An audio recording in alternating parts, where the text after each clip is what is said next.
My name is Natalie Perez, and I have an interview with a member of the band Anti-Flag on April 23rd, 2015. First off, can you introduce yourself and tell me what you do in the band? Yeah, my name is Christopher Chu, and I play bass and sing in the aforementioned band Anti-Flag. Your most recent tour, the Terror State tour, wrapped up recently, where you played that album in full swing, back to front to back.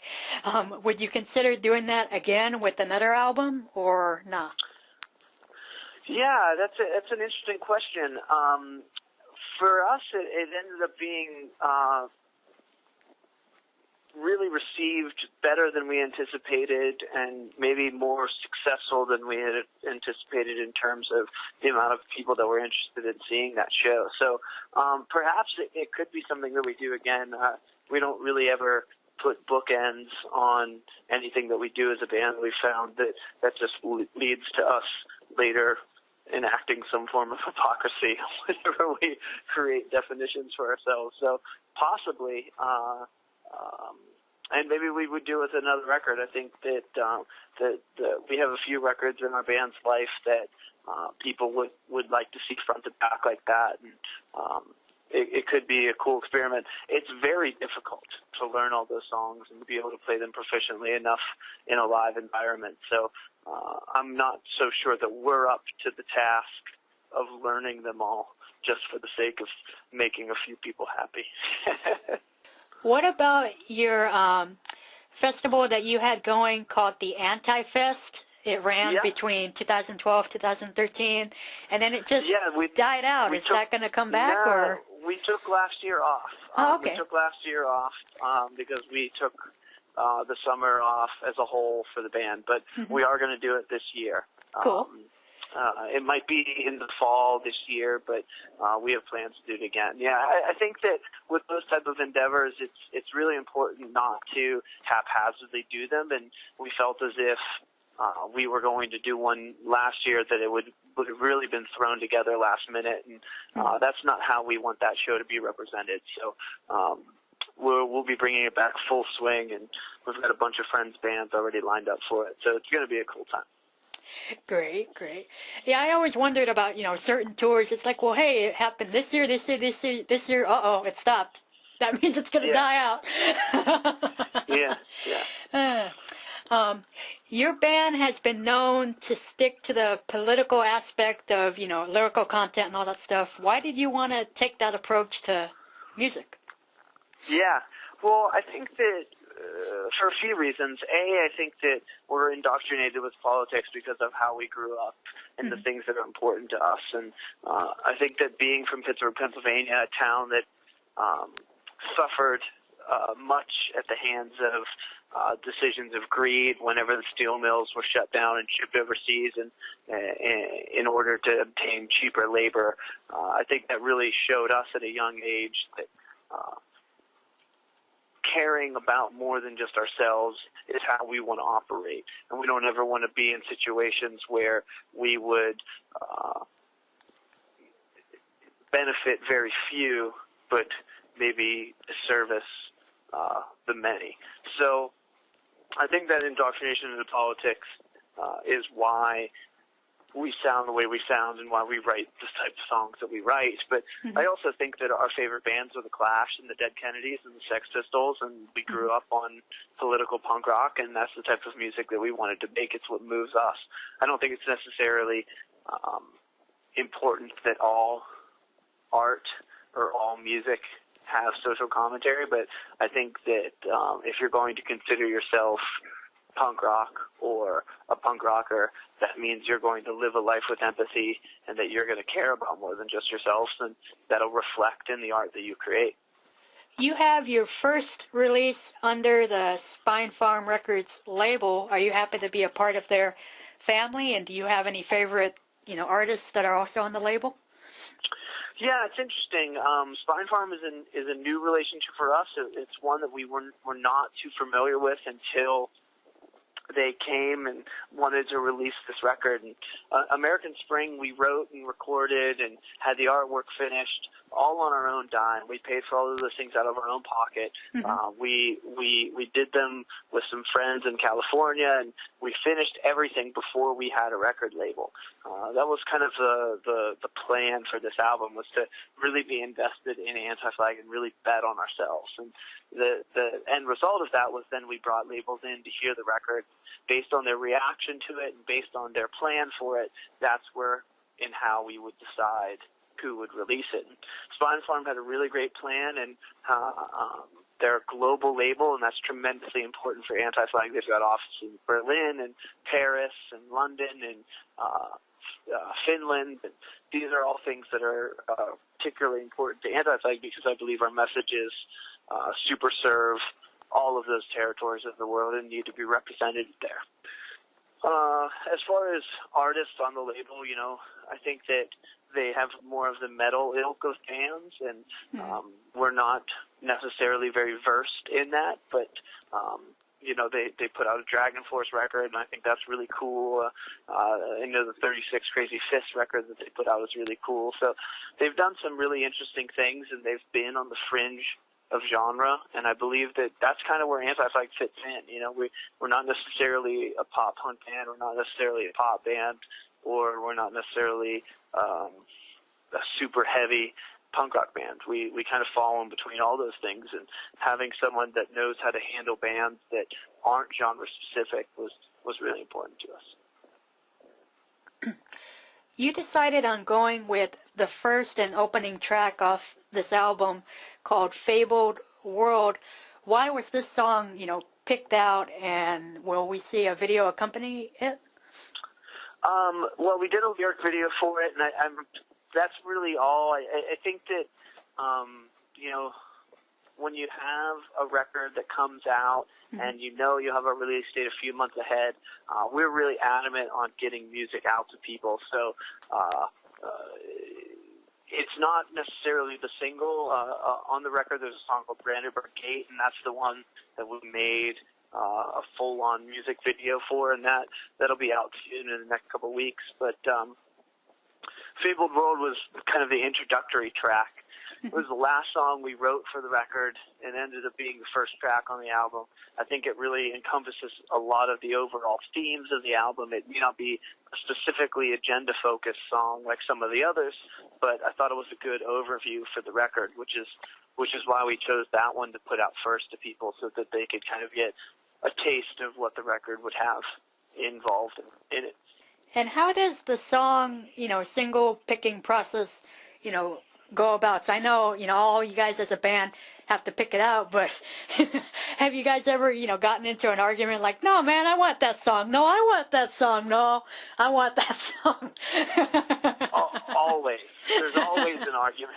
There's no decision that comes without an argument. That's the perks of being in a band. But yeah, so it's a very difficult process, especially when you work really hard on a record of 14 songs and you know that people's interpretation of it could be based on 1.5 minutes of music that they get. So it's very tiring and arduous process, but I think that we've been together long enough to know to trust each other's instincts, and part of it too was working with a new label is you get to have that conversation with some new people and get new interpretations on what the songs are and what ones really move people or don't move people. And thankfully, with the songs that we're releasing first, we've come to some pretty conclusive agreements on that with very minimal arguing and fighting, but still some. Whose idea was it to want to go and use the color pink in the album's artwork? Yeah, well, it was actually the artist's idea. A friend of ours from Pittsburgh named Doug Keene, he did the artwork for the record, and when we came up with the title American Spring, he immediately went to this renewal in springtime and energetic colors and development of art. So I think pink was the first go-to for him, and we really latched onto it. And I think that it's really striking artwork for our band, and we actually have more people talking to us about the artwork on this record than any other artwork for any other record we've released. So I feel as if it's done its due diligence to become a talking point. Yeah, exactly. It's very rare to see, an all-male band use the color pink. It's like, hey, that's a girl color. They're using pink. Well, we certainly as a band do not believe in gender types or gender roles. So we'll be the first to say that pink is anyone's color. So will you be using pink towards, merchandise? Like, hey, let's make a pink hoodie or a pink T-shirt, or no, not that far. Yeah. We're already, I've got pink guitar picks. So we're cool. all in. That's great. Could you describe the artwork a little bit and explain how the music relates to it? Yeah. Well, the front cover of the record is an Islamic woman with a hyper realistic version of a flower exploding over her face, and the back cover is a male American soldier with a similar hyper explosion of a flower over his face. And we wanted that dichotomy. We wanted people who believe one thing or feel one way about Muslim women or American soldiers. We wanted to challenge them. So if you watch Fox News all day long and you only believe what you see on television as to be truth, then you might see a Muslim woman and think terrorist or extremist. Mm-hmm. And if you go to punk rock shows only and you get your information from the Dead Kennedys or Anti-Flag or other news outlets that might be left-leaning, you see an American soldier and you might think terrorist or authoritarian. So I think we wanted to challenge people's prejudices on both sides. And the way it ties into the American Spring is it's this idea of rebirth and renewal and challenging us as people to live better lives and to live above prejudice and to live above racism and live above inequality and injustice. And so the ways that you do that is by confronting it. And that's what the artwork is about, and that's what the songs in the record are about. What about the title American Spring? Does it actually have to deal with, springtime in America or something totally different? Well, it's a reference to a political movement that happened in the Middle East called the Arab Spring. And that was a revolution that was brought about by young people using new technologies to communicate with one another. They were using Twitter and Facebook at unprecedented levels to organize mass rallies and mass demonstrations. I thought that was a really inspiring time. The band thought that was a really inspiring time. So we thought, what would that look like in America? What would this new youth movement be like, and what would be its agendas and its goals? And we believe it would be very similar to the agendas and the goals of Anti-Flag. I think that young people want a world where education is universal and healthcare is universal, and whether or not you're straight or gay or male or female doesn't really matter, and how much money you make or the life that you lead, and if you can or cannot get married. So I think that there are a few simple tasks at hand that could really push us in a new and progressive way, and that's what the record title and the record is about. Is it important for you to paint visual pictures with these songs?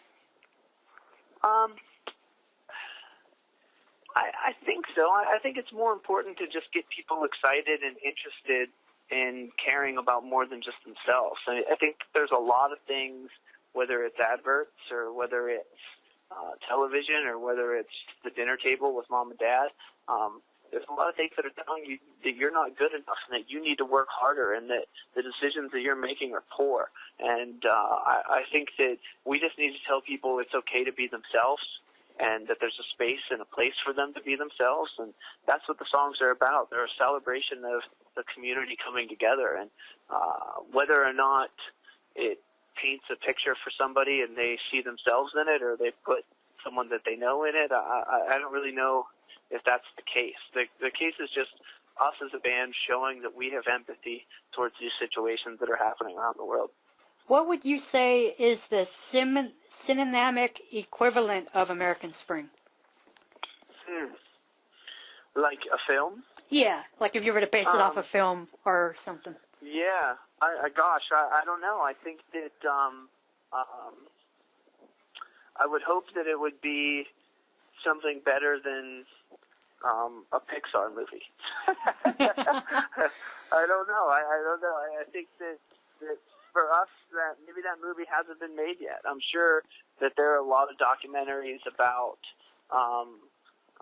people that challenge the status quo and people that fight for better. You know, I think that if you look at a documentary like Big Fish or Blackfish, I'm sorry, or if you look at a documentary like Bowling for Columbine, you know, these were moments in history where a paradigm shift happened because a movie was so powerful.